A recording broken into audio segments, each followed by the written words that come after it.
Здравствуйте, уважаемые телезрители и радиослушатели. Мы продолжаем цикл уроков здорового питания в программе «Якут сегодня».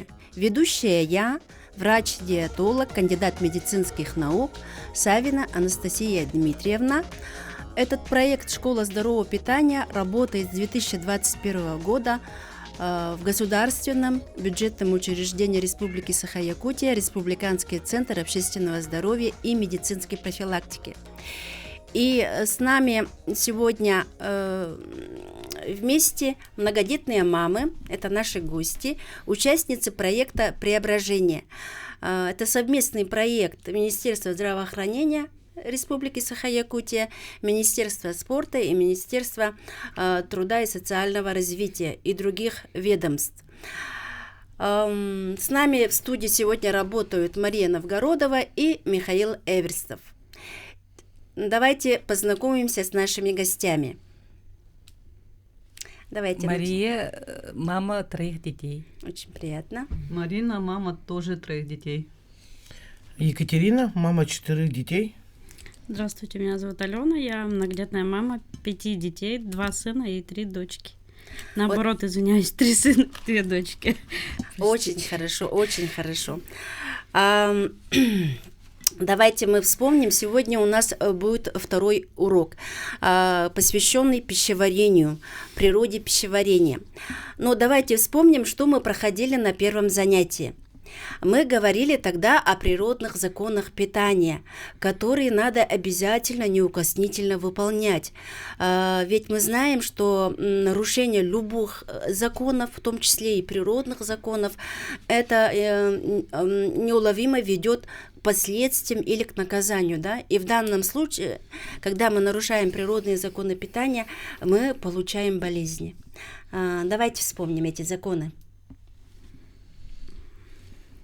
Давайте я расскажу про закон широтности и высотности. Касаемо нас, северян,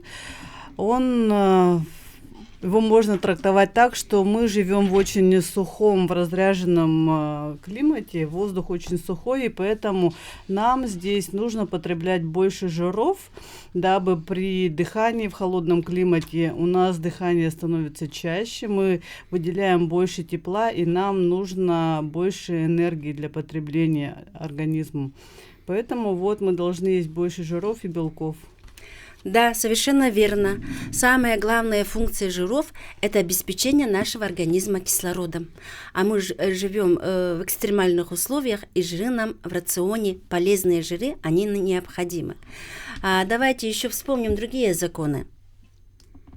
Есть закон соблюдения баланса. Это такой закон, сколько съешь, столько ты энергии получишь, и эту же энергию ты должен ее израсходовать. То есть, получается, вот мы, например, сколько и кушаем за завтрак, за обед, эту же энергию мы должны израсходовать. Это тот же спорт, та же ходьба, чтобы в организме было просторно и хорошо. Да, совершенно верно, да. Едим мы для того, чтобы получать энергию. И если у нас будет этот баланс, то у нас будет стабильный вес. Но еще есть закон для пищевой базы. Можно сказать, это главный закон, природный закон. Вот кто помнит, о чем это говорит? Закон кормовой базы гласит... трактуется так. Человек должен потреблять на протяжении всей своей жизни как можно больше продуктов. Он должен постоянно увеличивать не свой рацион, а количество и качественных продуктов, которые он потребляет.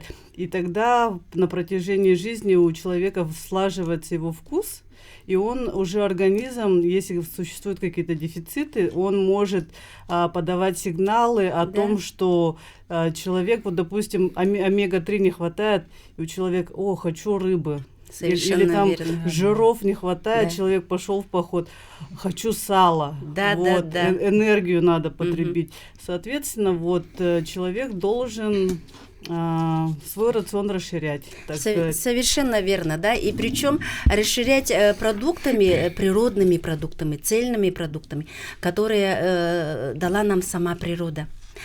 Так, и есть еще другие законы. Мгм. Допустим, закон естественного отбора. Вот как вы поняли этот закон? Ну, организм, получается, вообще человек, который приспособлен к настоящему, да, так и организм, если он будет приспособлен к питанию, которому поступает в наш организм, тогда мы справимся со всеми сложностями дальше. А если человек не приспособлен к настоящему, да, он не сможет справиться и в дальнейшем. Для него это будет тяжело, и он не сможет выжить в настоящей среде. Да, совершенно верно. Тот, кто не приспособился как вид или организм, тот не выживает. И, соответственно, есть другой закон, который мы разбирали, закон трезвости, который гласит о том, что каждый человек рождается трезвым. И почему, вот когда мы говорим о питании, говорим о трезвости? Потому что есть алкогольная продукция, которую называют пищевым продуктом. Его принимают внутрь, что, конечно, ошибочно. Алкоголь – это не пищевой продукт, алкоголь – это клеточный яд. И, соответственно, нарушение вот этих всех законов природы может привести к закону генетической дегенерации. Да? И сегодня мы видим это в росте количества детей, больных аутизмом, в росте количества аутоиммунных заболеваний, онкологических заболеваний, в росте болезней цивилизации, таких как ожирение, сахарный диабет 2 типа, сердечно-сосудистые заболевания, метаболический синдром. И это все на самом деле признаки вырождения или митохондриальной дисфункции. Хорошо, давайте мы все-таки начнем тему сегодняшнего урока «Природа пищеварения». Процесс пищеварения происходит у нас в пищеварительной трубке. Это желудочно-кишечный тракт. Это самый большой орган нашего организма. Он имеет протяженность от 7 до 10 метров. Имеет 35 сфинктеров, которые разделяют эту трубку на несколько отделов и систем. Также желудочно-кишечный тракт – это большой иммунный орган, так как примерно 25 иммунных клеток находятся в кишечнике, и 80% иммунитета отвечает кишечник. И также желудочно-кишечный тракт мы считаем самым большим эндокринным органом, потому что здесь вырабатываются гормоны и гормоноподобные вещества. Давайте разберемся, из каких отделов состоит желудочно-кишечный тракт. Желудочно-кишечный тракт состоит из ротовой полости, глотки, пищевод, желудок, тонкий и толстый кишечник, поджелудочная железа и печень. Совершенно верно. Ну, давайте, вот мы как раз об этом тоже на прошлом уроке затронули, сегодня немножко об этом сказали, что с пищей мы получаем энергию. Вот, что содержит пища? Пища содержит питательные вещества, такие как белки, жиры, углеводы, витамины, минералы и, соответственно, воду. В процессе пищеварения белки у нас расщепляются до аминокислот, жиры до жирных кислот, а углеводы перерабатываются в глюкозу.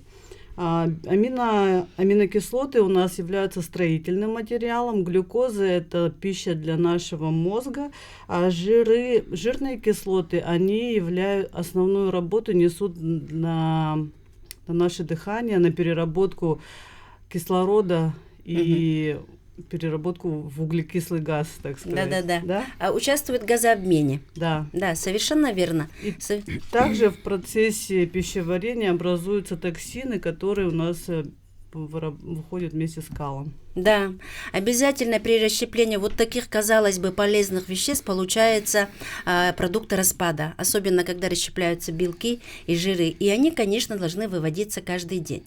Но, как я уже сказала, желудочно-кишечный тракт – это самый большой эндокринный орган, который вырабатывает гормоны и гормоноподобные вещества. Примерно около 40 или более 40 их насчитали. И вы наверняка слышали про серотонин, что это гормон радости. Вот что вы можете сказать про серотонин? Серотонин – это важный гормон, да, радости, как вы сказали, бодрствования, да, хорошего настроения. Он отвечает за активность, стрессоустойчивость, за наши эмоции, у нас хорошее настроение. Когда, то есть, заболели, значит, серотонина меньше, кишечник болеет, и у нас падает активность. Вот. Ну и вот, значит, когда у нас здоровый кишечник, у нас хорошее настроение, серотонин повышен, Да. мы стрессоустойчивы, у нас Да, все да. функции организма работают хорошо. Все работают хорошо, потому что хорошо работает Правильно, правильно. Потому что нет такого, чтобы каждый орган был сам по себе отдельности в желудочно-кишечном тракте. Они все взаимосвязаны, все работают в комплексе, друг с дружком, да? И поэтому, если страдает какой-то орган, то практически страдает, можно сказать, весь желудочно-кишечный тракт. И вы совершенно верно сказали. Больной кишечник, серотонина стало мало хороших микроорганизмов, нет настроения, тут и недалеко до депрессии. Депрессия, да, Да, сразу падает да, сил. Да. Очень важный, смотрите, какой важный гормон у нас вырабатывается в кишечнике. 95% серотонина вырабатывает кишечник, и только 5% это головной мозг. Ну, принято считать, что пищеварение начинается с ротовой полости, но это не так, На самом деле пищеварение у нас начинается с головного мозга. Да, это очень такой сложный рефлекторный процесс. Начинается головной мозг, фаза, значит, мозговая. Это когда мы уже думаем о еде, когда мы видим еду, когда мы готовим еду, и когда мы знаем, что мы будем кушать, то есть, да, у нас все органы восприятия работают, глаза видят, обоняние, вкус, а потом еще это пробуем на вкус, да, вот это и есть мозговая фаза. И почему она очень важна? Потому что когда идет мозговая фаза, у нас начинается активно вырабатываться все пищеварительные соки. И желудочный сок, и сок поджелудочной железы. Почему это важно? Потому что для усвоения белков или жиров или углеводов нужны совершенно разные ферменты. Вот, если мозг видит, что мы хотим сейчас наесться мяса, значит, у нас идет сигнал и идет активная выработка ферментов, которые расщепляют белки, протеазы. Когда мы видим, что в желудок скоро отправится какая-то жирная пища, то у нас активируется выработка именно ферментов, которые расщепляют жиры, липаза. То есть вот это и называется мозговая часть. Ну, потом, собственно, в нашем теле начинается пищеварение. Расскажите, что у нас происходит в ротовой полости? Ну, еда у нас должна попадать в желудок, а прежде чем ей попасть, мы должны тщательно ее пережевывать до мельчайших частиц, чтобы в организме дальше она протекала и, чтобы не было накопления пищи, которая не застаивалась. Она должна проходить постепенно после пережевывания, чтобы в желудке могла она не сойти с кислой средой. Да. Она должна дальше пройти на выход. Хорошо, но в ротовой полости также у нас находятся зубы, да? Да, что вот можно сказать про зубы? Для чего они нам нужны? Только для красивой улыбки или для пищеварения тоже? Но все-таки красивая улыбка тоже, как встречают по одежке, но да, если ты тоже нужно, имеешь улыбку красивую, то ты уже как бы хорошее впечатление, да, много друзей у человека. Ага. Ну, как в ротовой полости происходит измельчение механическое, увлажнение, слюной пищи. И в слюне у нас содержится амилаза, мальтаза, которые переваривают углеводы, да. И в слюне у нас есть муцин или зацин, очень важные ферменты, которые обеззараживают пищу, да? Да. Вдруг там человек что-то не то взял, да? Да, все равно бывают какие-то патогены, да? Да. И вот у нас... Могут быть. Да, организм у нас так построен, вот так. И так, язык у нас самая подвижная мышца, да, орган вкуса и речи. мышцы нижней челюсти, самая сильная мышца, да, и под языком образуется небольшое количество липазы, тоже фермент, который помогает усваивать, переваривать пищу. Это значит первая встреча пищи. Да. Первая встреча Первое это переваривание. да, в ротовой полости происходит, да? Да, Вот, начальной стадии. да, Мария у нас стоматолог, мы видим, она принесла у нас разные модели, картинки, и очень интересная модель челюстью. Вот расскажите, как все-таки надо правильно чистить зубы, чтобы не было вот зубных камней, чтобы вычищать Да, остатки пищи. Когда человек много употребляет углеводов, да, слюна становится густой. Очень вязкой. Очень вязкой, густой и мало, да? И мало слюны. Да, и мало слюны. Тогда у нас пища прямо все сюда прилипает, да? И надо выбирать правильную пищу, да? И очищаем мы обязательно с розового к белому. Ну, направление это, такое. Да. Направление вот детям. От десны к зубам. От десны к зубам идем. И тоже вот так. И не забываем, да, про внутренние поверхности. А то мы же видим, как наши дети чистят. Да, вот раз, два, три, сразу, и все. Да, сразу начинает. Да. И вот тут уже застревает уже пища и образовываются уже камни. Да.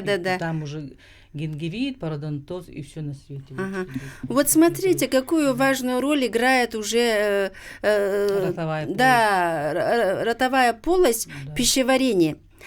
Так, далее, после того, как мы тщательно прямо вот прожевали пищу, пища проходит по пищеводу и проникает в желудок. Что же там в желудке у нас происходит с пищей? Она попадает в двенадцатиперстную кишку. Нет, в желудке. В желудке. Что у нас происходит с пищей? В желудке? Она переваривается? Да, в желудке переваривается, да. Желудок – это орган накопления, это такой мышечный мешок, где еда накапливается, то, что мы съели. Растягивается. Да, она может растянуться, поэтому, когда мы много съедаем, действительно желудок растягивается, и мы даже это ощущаем по поясу, да. Кто-то где-то когда-то надо расстегнуть даже ремень. Да. И в желудке пища находится столько, сколько нужно. Но быстрее всего здесь переваривание углеводов практически прекращается, и начинается переваривание белков и жиров.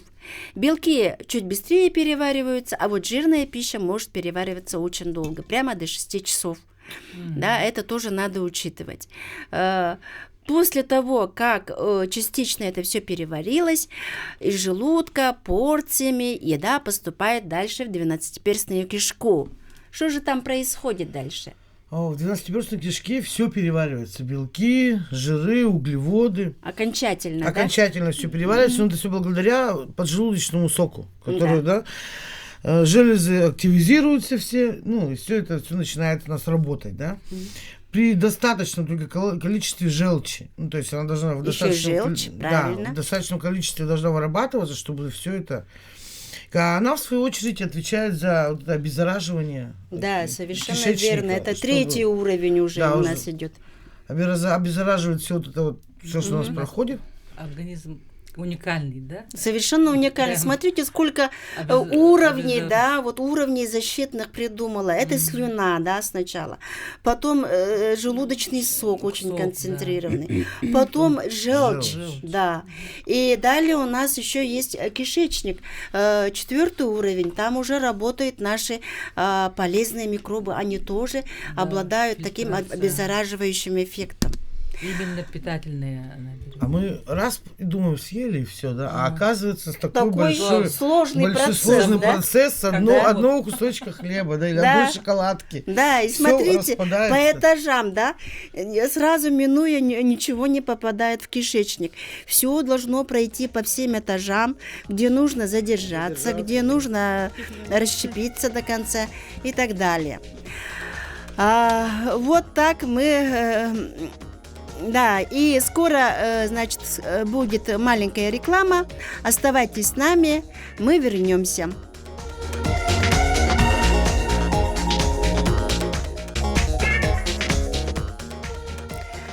Мы продолжаем передачу. Сегодня мы разбираем тему природа пищеварения. И после того, как у нас еда попала в 12-перстную кишку и началось там окончательное переваривание углеводов, жиров, белков, в их переваривании большую роль играет еще поджелудочная железа. Это очень нежный орган. Он выполняет две функции. Первая функция – это пищеварительная. Он выделяет соки. Соки, пищеварительные соки, которые как раз расщепляют вот эти белки, жиры, углеводы. И вторая функция – это гормональная функция. Вырабатывает поджелудочная железа очень важные гормоны, такие как инсулин и глюкагон. И инсулин, гормон инсулин, он как раз участвует в метаболизме глюкозы. Инсулин помогает глюкозе попадать в наши клетки. И наша клетка уже из глюкозы получает энергию для нашей жизнедеятельности. А когда воспаляется этот орган, то это, в общем-то, не очень хорошо, потому что это может привести к гибели клеток. Клетки безвозвратно погибают. Итак, что же любит наша поджелудочная железа? Поджелудочная железа любит чистые, без перекусов приемы пищи. То есть в день у нас должно быть 3-4-разовое питание. Также поджелудочная железа любит ночной сон. Перерыв в размере 12 часов должен быть ночной. Не менее 12 часов. А также поджелудка любит пробиотики и антиоксиданты, которые помогают ей работать. А что же она не любит? Она не любит вредные привычки, такие как алкоголь, курение, потребление сахаров, нервные стрессы, а также частые перекусы. Да. Так. Алкоголь вообще очень негативно влияет на поджелудочную железу. Она начинает подъедать сама себя и вообще может перестать работать, соответственно. Да. За счет того, что происходит отек слизистой протоков поджелудочной железы, вот эти соки, которые выработались, они не могут попасть в кишечник 12-перстный, и они начинают сами себя перерабатывать. Это происходит самопереваривание желудка. Это, к сожалению, очень частая патология среди людей, которые очень часто употребляют алкоголь. Есть такая проблема. Так, далее. Все-таки у нас в 12-перстной кишке все это до конца уже переработалось. Уже, значит, из белков мы получили аминокислоты, из жиров жирные кислоты, из углеводов глюкозу. И это дальше попадает в тонкую кишку. И что же там происходит в тонкой кишке? Слизистая оболочка тонкого кишечника имеет большое количество ворсинок и микроворсинок, где происходит всасывание пищи, питательных веществ, и оттуда же поступает в кровь и в наш организм. Разносится по организму. Разносится. Малый круг, большой круг, но это все знают. Так, и вредные вещества, уборка, то есть, кишечника происходит. Щеточки. То есть вредные вещества стенка кишечника не пропускает в кровь, а делают генеральную уборку. И это щеточки. Когда желудок освобождается от пищи, эту уборку кишечники мы ощущаем в виде урчания в животе. Это очень интересный момент. Урчание. Живот — это уборка. Да, мы иногда думаем, что это голод. Оказывается, нет. Да, смотрите как. Оказывается, это уборка Оказывается, генеральная уборка кишечника идет. Кишечник наш принимает душ. И все остатки непереваренной пищи, как раз они проходят толстый кишечник. А почему хочется кушать тогда? А это не хочется, это мы просто не распознаем. И вот как только мы подумали, что мы хотим кушать, конфетку положили в рот, все, это генеральная уборка останавливается. И тонкий кишечник остался грязным. И все начинает там гнить, бродить, гнить и так далее. Бродильные процессы. Да, вы правильно отметили, что тонкий кишечник, он изнутри выслан вот такими Думаем, как будто ворсинками. желудок. Мгм. И микроворсинками. И если вот так представить и растянуть, допустим, слизистую тонкого кишечника на поверхности земли, да, то это будет занимать площадь, ну, примерно теннисного корта. Смотрите, какая огромная всасывательная поверхность. Чтобы ни одна витаминка, ни одна аминокислота, жирная кислота мимо не прошла, а все всосалось и пошло на пользу нашему организму. Вот такую роль играет тонкий кишечник. Но когда заболевает кишечник, как раз страдают вот эти ворсинки. Они начинают укорачиваться. И питательные вещества не поступают в организм, Да. и так и ломкость волос, вот Да. зубы, Да, зубы ногти, крошатся, да, кожа, все. да, кожа, кости становятся ломкие, да. То есть это уже ведет к нездоровью. И суставы. Мгм. И Кальций, суставы летят, да. В общем, к старению. Да, да, Быстро да. мы- Ну, то Желудочный есть Кишечник внешний страт- вид становится... Ну, не- Смотрите, какая большая пищи, роль да, всё кишечника, зависит, да. кишечника. Поэтому мы постоянно должны заботиться о своем кишечнике, о желудочном кишечном тракте и знать, как заправлять свой организм какими качественными продуктами. Ведь Да. все знают, что Магазин. машины нужно заправлять хорошим бензином. Бензином, Каким? 98. Вот. А то, что наш организм просит природные продукты, а ему нужны цельные природные продукты, об этом мы не А задумываемся. мы, Компенсанты. фастфуд туда, Компенсанты. Что газировку. подвернется под Да, руку, да, шоколад, все это и газировку. впихнули. Это как В вместо основном 98-го колу. дистопливо. Да, совершенно так. И что будет с Организм машиной? начнет барахлить, соответственно. Он Ну, никуда Да. не поедет. нет, он поедет сначала. Машина-то не Вот поедет. Она поедет А сначала мы совсем себя немножко, погоним, да. а мы себя будем заставлять, да? То есть мы доведем себя до болезни. Вот, поэтому очень важно знать, что попадет, какой продукт попадет к нам в организм. Правильно есть, правильный продукт. Не, Да. ну, в Правильное магазин питание. зайти и правильно Не выбрать. Да, торопиться. и этому будет посвящен наш 4-й урок. Не Мы как глазами. раз будем там разбирать, Это очень интересно. как же в этом изобилии, да, выбрать полезные продукты. Нужный. И есть хорошая новость, эти продукты есть в магазинах, на прилавках магазинов, и их можно выбрать. Надо И просвещать. да, и мы как раз Разбираться разберем.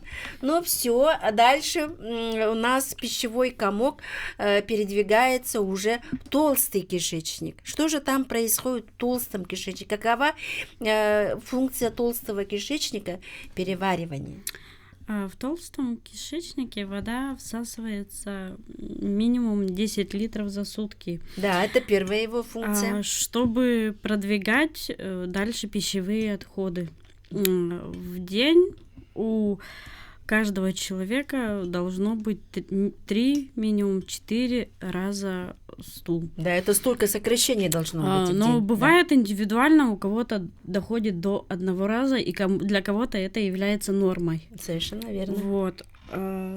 За сутки вообще выводится 150-250 грамм кала. Это 2-3 части пищи, которую мы съели. Мгм. Вот. А на данный момент, когда мы поели, да, вот у нас все переварилось, и когда уже на основной выход выходит продукты питания, да, мы должны лучше, вот как в старые времена мы сидели на корточках, вот так Да, легче организму будет, чтобы вышли остатки пищи. Пищи. Совершенно верно, да? Это называется агдификация, да? То есть очищение организма.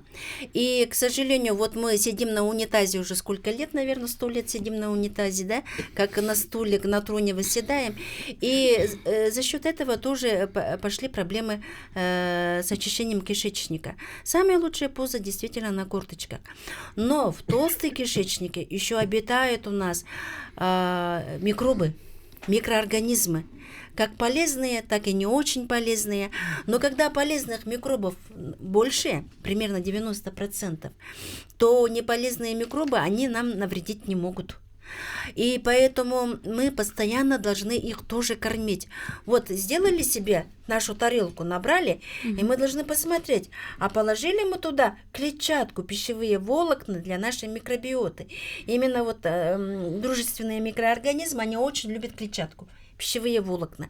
Это вот зелень, салаты. Какие еще пищевые волокна вы знаете? Где, в каких продуктах?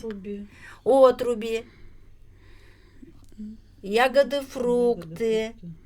Овощи, да, цельнозерновые продукты, бобовые культуры, орехи, семечки, они содержат пищевые волокна. Это как раз корм для нашей микробиоты. А вот условно-патогенная флора, когда их мало, они нам не вредят, но когда мы перестаем кушать достаточно клетчатки, они начинают размножаться, потому что мы не питаем свою хорошую флору, она начинает погибать, а та разрастается. А та флора, условно-патогенная, очень любит сахар, очень любит все мучное, крахмалистое. Вот только этими корми. Вредное, все Да, самое вредное. и смотрите, когда они приходят к власти в толстом кишечнике, да, плохая микробиота, они начинают управлять нашим поведением. Иди, купи конфету, дай мне печеньку, Пирожок, дай не мне один, а два. пирожок. Колы тоже вот эти. Да, совершенно. То есть вот чипсы, эта ага. связь кишечник-мозг, это вот когда они начинают влиять на наше поведение. Это не мы такие слабохарактерные или там плохая привычка, а это дисбаланс, дисбиоз кишечника, это власть захватили плохие бактерии, и они начинают нам управлять. Как только мы переходим на здоровое питание, на достаточное количество жиров, белков и пищевых волокон, у нас идет разрастание хорошей флоры, да? И они побеждают, и вот эта тяга к сладостям, к мучному, к пирожным, оно потихоньку уходит. Вот секрет здорового питания. Да, Как не вот есть такой, сладкое. вот такой секрет здорового питания. Лучше еще свой огород, Конечно. вперед. свое хозяйство. Да, совершенно реально. Да, у нас Местная очень короткое продукция. лето, но мы можем вырастить все. Да, у нас даже арбузы же вот выращивают. Но нам требуется вырастить что? Капусту, все виды зелени, да, огурцы, помидоры. И это заготовить перцы, и заготовить на зиму. Не в виде консервов, а просто заморозить. Заморозить. Прямо вот да. нарезки сделать, и порционно можно замораживать. Можно даже замораживать вот эти листья салатов.